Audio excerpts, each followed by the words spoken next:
ఒక పక్క ఎవరన్నా తిన్నవాళ్ళు కానీ బాటిల్స్ కానీ రోడ్డు మీద వేసే పరిస్థితికి వస్తున్నారు. దీన్ని ఇంకా కలెక్ట్ చేస్తూ శానిటేషన్ మెయింటైన్ చేయాలి. చాలామంది మళ్ళీ శానిటేషన్ జాగ్రత్త చూడండి, అంటువ్యాధులు రాకుండా చూడమని కూడా కోరే పరిస్థితికి వచ్చారు. దీని మీద ఎక్కువ శ్రద్ధ పెడతాం.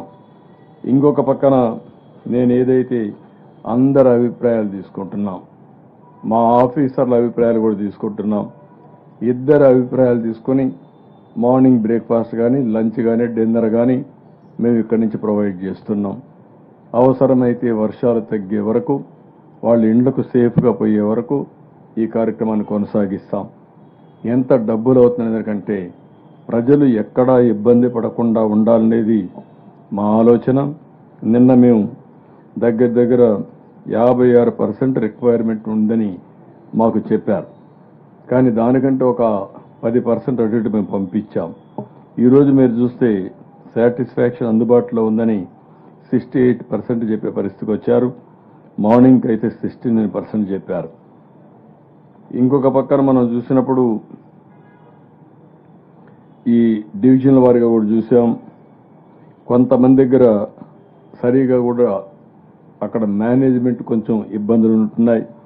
అలాంటివి కూడా చూసి రాత్రికి మళ్ళా మా వాళ్ళందరికీ చెప్పి అవన్నీ కరెక్ట్ చేస్తాం. అంటే చాలా క్లోజ్గా మానిటర్ చేస్తున్నాం ఎన్ని విషయాల్లో కూడా. రూరల్ ఏరియాలో కొంచెం బెటర్గా ఉంది. అక్కడ కూడా సాటిస్ఫాక్షన్ అయితే కొంచెం నిన్న 62% మాకు కావాలన్నారు. సాటిస్ఫాక్షన్ కూడా 66%, 68% వచ్చే పరిస్థితి వచ్చింది. ఇవి బ్రాడ్గా కొనసాగించే కార్యక్రమాలు. ఈరోజు మళ్ళీ అర్బన్ కంపెనీని పిలిపించి మాట్లాడాం.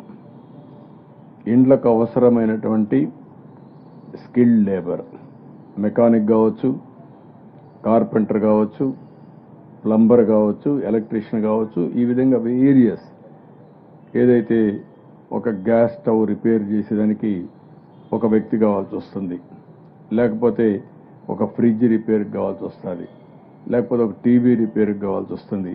చిన్న స్పేర్ పార్ట్స్ పోతే అవన్నీ మార్చాల్సి వస్తుంది. ఇంకొక పక్కన ఇవన్నీ క్లీన్ చేయాల్సి వస్తుంది. పెద్ద ఎత్తున క్లీన్ చేయాలి. క్లీన్ చేసిన తర్వాత దీన్ని ఏ విధంగా మళ్ళీ వాడే వరకు ఏమేం చేయాలని అవన్నీ చేయాల్సిన అవసరం ఉంది. ఈ టెక్నిక్స్ అన్ని కూడా స్టడీ చేస్తున్నాం. ఏ ఒక్కరికి